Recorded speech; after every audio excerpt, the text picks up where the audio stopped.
Menteri Keuangan memaparkan beberapa poin penting terkait ekonomi di Indonesia. Ada juga kripto yang hari ini kompak naik, dan kita juga bakal bahas Sibarium yang semakin ramai diperbincangkan di jagat kripto. Tak lupa juga kita bakal update jurnal kita, jadi tanpa panjang lebar, kita masuk ke videonya.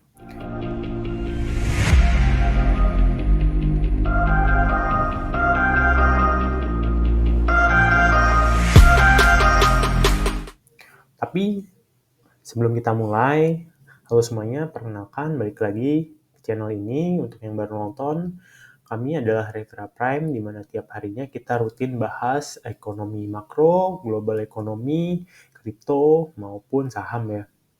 Sebelum kita lanjut ke pembahasan, ada baiknya pause sejenak untuk baca disclaimer ini dulu. Dan jangan lupa juga untuk join Telegram dan private Discord yang sudah kami sertakan linknya di deskripsi agar kita bisa diskusi dan belajar bareng ya. Jangan lupa juga untuk komen, like, dan subscribe karena itu membantu kami agar bisa terus berkarya dan lebih berkembang lagi. Sekarang kita masuk ke videonya, di mana hari ini IHSG Indonesia turun 1,096% ya, ke angka 6.813,239.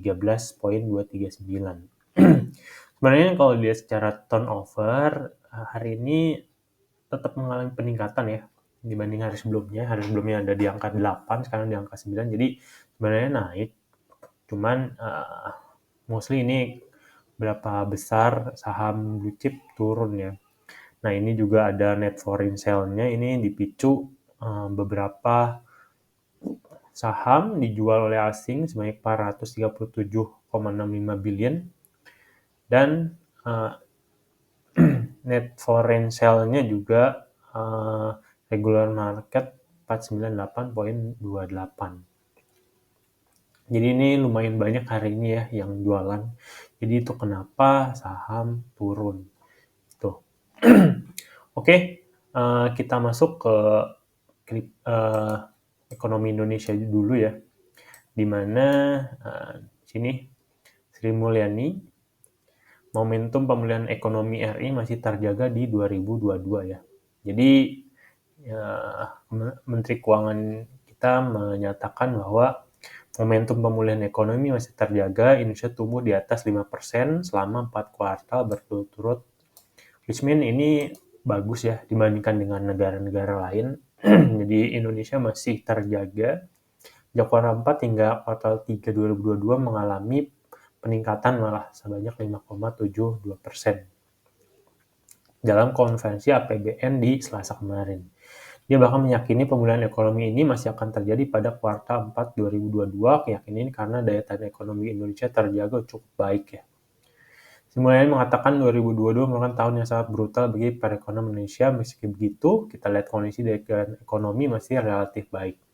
Faktor lain yang menunjukkan pemulihan ekonomi yaitu masih tetap terjaga konsumsi domestik semakin meningkat dengan membaiknya kondisi pandemi. Sementara itu, peningkatan ekspor didorong oleh tingginya harga komoditi. Jadi ini salah satu penyelamat kita ya. Karena beberapa komoditi kemarin naik tinggi, jadi saat diekspor itu mencatatkan pembukuan yang lumayan bagus ya di ekspor kita. Konsumsi rumah tangga juga meningkat signifikan. Konsumsi pemerintah juga mulai normalisasi. Investasi juga menguat didorong oleh masuknya penanaman modal asing. Terakhir, kondisi ekspor juga tercatat terus meningkat ya. Jadi poin-poin itu yang membuat ekonomi di Indonesia itu relatif stabil ya. Pemulihan ekonomi juga terjadi di seluruh sektor, pertanian, pertambangan, manufaktur, konstruksi, bahkan perdagangan serta transportasi dan akomodasi. Lupa juga food and beverage sangat terpukul selama pandemi. Gitu. Dibandingkan dengan level pra-pandemi, level produk domestik PDB pada kuartal 3 meningkat 6,6%. Ini menggambarkan bahwa perekonomian Indonesia mengalami pemulihan baik dari sisi demand, consumption, investasi yang mulai merambat di atas 5%. Jadi lumayan bagus ya Indonesia ekonominya di 2022 kemarin.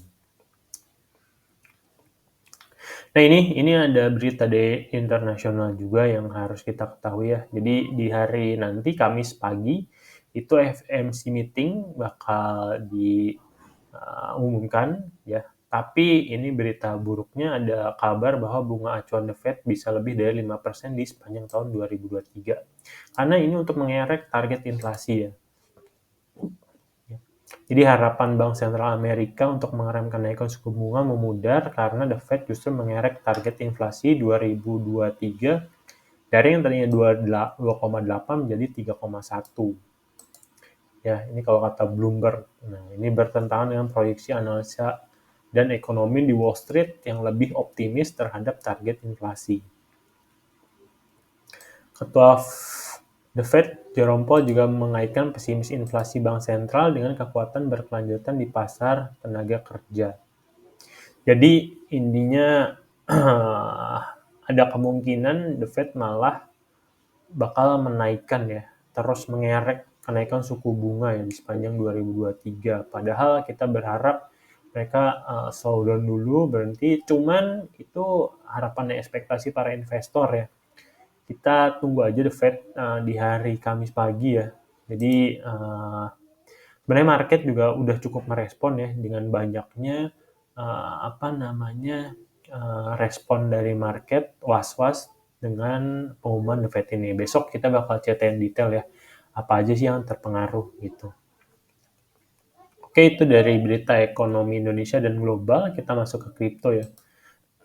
Dimana per hari ini mulai meningkat lagi ya, market cap-nya 1,25% dari yang kemarin.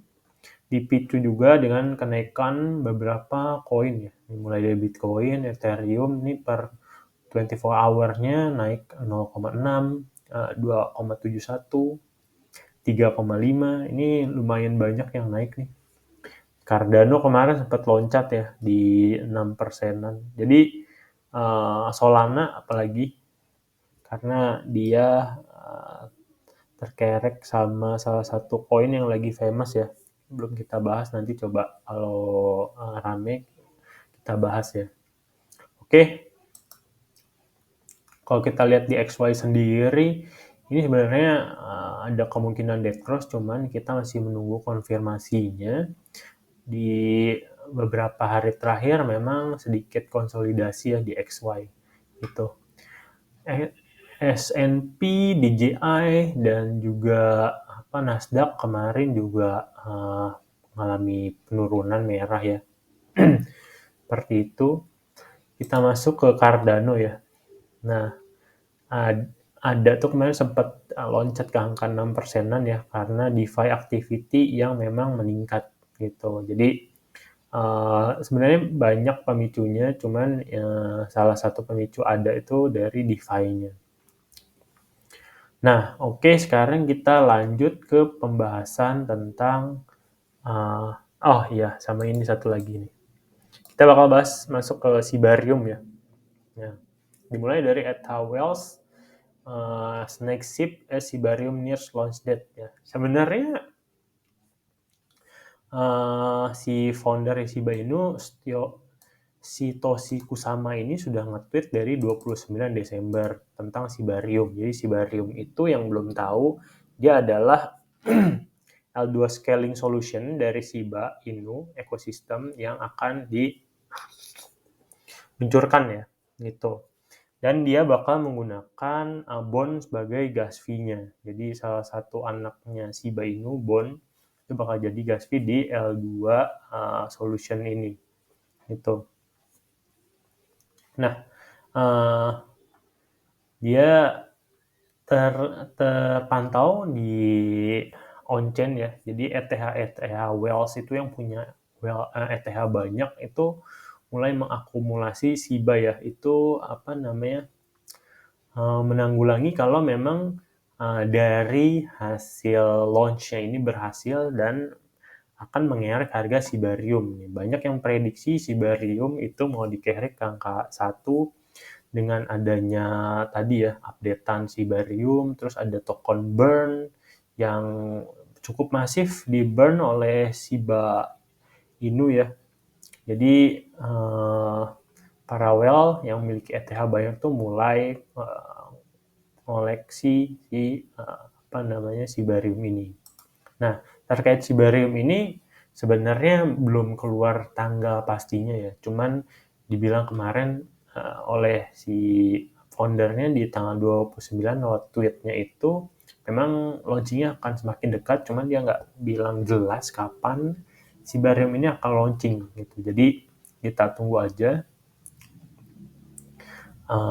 Namun dilihat dari pergerakan Shiba dan apalagi tentang si ini ya, tentang bond ya, itu lumayan terkerek sih.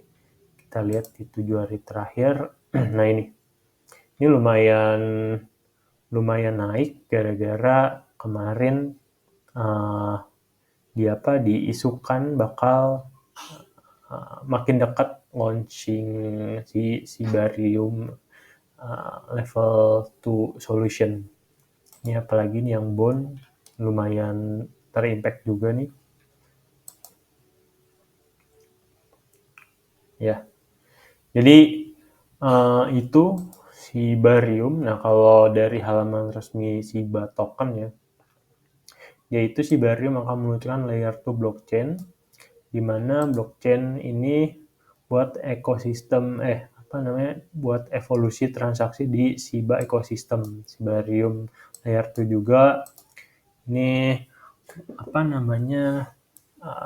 update untuk scalability dari si uh, ekosistem Shiba dan Ethereum itu sendiri ya.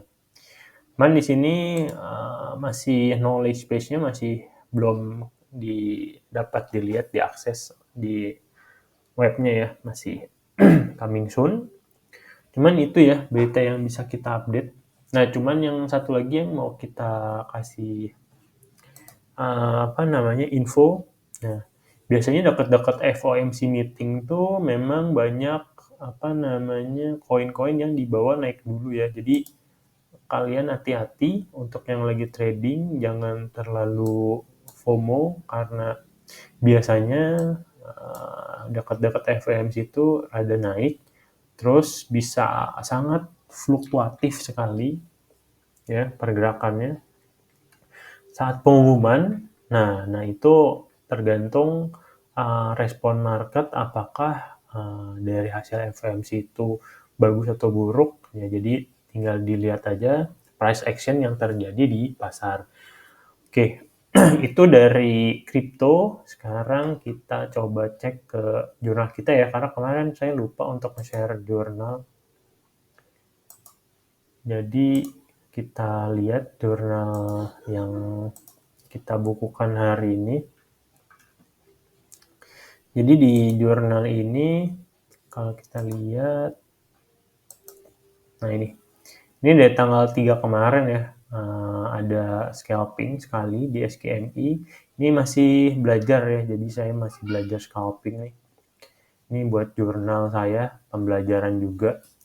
Ini mainnya masih kecil. Nah, cuman ini udah lumayan ada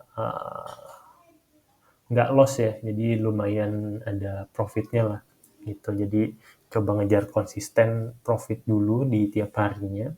Ada juga kemarin saya beli swing ACES sama BRIS. Sebenarnya reasonnya karena breakout console, cuman ACES ini fake breakout ya. Jadi per hari ini tadi udah saya jual juga gitu. Terus ada beli BRIS sama breakout console, cuman hari ini belum kemana-mana ya. Dia masih di 138 gitu. Jadi masih BEP lah main beli. Di hari ini kita belajar scalping lagi ya di IATA sama Ruiz, dimana ya lumayan lah nggak loss ya. Jadi tetap kita bakal pantau hasil dari sebulan ini. Kalau misalnya sebulan ini kita lihat banyak bagusnya scalping, kita bakal coba naikin ininya ya, modalnya, fundnya. Ini untuk review investasi swing kita ya. Kita megang BRIS. Nah ini tadi kemarin cut loss si ACES lumayan karena memang masih pakai modal yang cukup kecil ya. Nah, kalau kita udah ketemu polanya untuk swing, kita bakal perlahan nambah modalnya. Ada juga yang scalping. Nah, yang scalping ini di hari pertama kan lumayan karena technical issue ya, kita keguyur karena belum familiar sama jual beli di sekuritas baru. Di hari kedua kemarin lumayan lah, nggak loss, dan di hari ini lebih lumayan lagi gitu. Jadi itu aja mungkin yang bisa kita update hari ini. Pantau terus tentang ini ya, yang lagi naik itu beberapa koin dan juga FOMC meeting ya, yang akan berlangsung di Kamis gitu. Jadi harus waspada aja terkait FOMC ini karena memang gejolaknya pasti sangat tinggi biasanya di dekat-dekat FOMC, baik sebelum maupun sesudah pengumumannya. Oke, itu aja mungkin yang bisa kita bahas hari ini. Thank you yang nonton, thank you semuanya. Semoga kalian semua pada sehat ya. Thank you.